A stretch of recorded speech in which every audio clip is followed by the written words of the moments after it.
I'm curious if you've ever heard of something called hyperinsulinemia.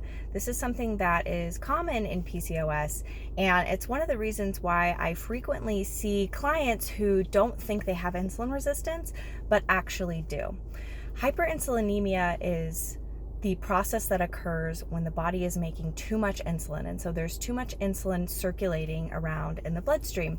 And that contributes to a lot of those symptoms of insulin resistance, like difficulty maintaining your weight, excess hunger, these wild sort of blood sugar swings where you're feeling really weak and shaky between meals. The kind of frustrating part about this is that it doesn't always show up really well on lab work, because there exists a point in time in the insulin resistant spectrum where you might have high insulin levels, but it hasn't really affected your ability to manage your blood sugar over time. So you may not be dealing with chronically high levels of blood sugar, but you may be having more swings, more ups and downs.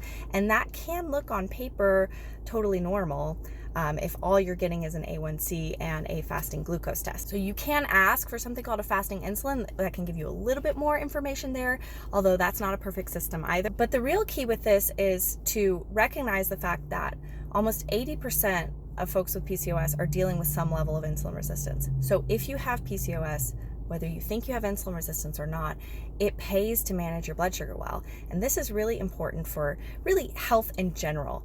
Having balanced blood sugar is really key for fertility, for hormone balance, for skin, for just everything that you can think of. So when you see me posting content, as I'm going to be doing over the next several weeks, about insulin resistance, pay attention even if you don't think that you have insulin resistance, because those tips may help you a lot.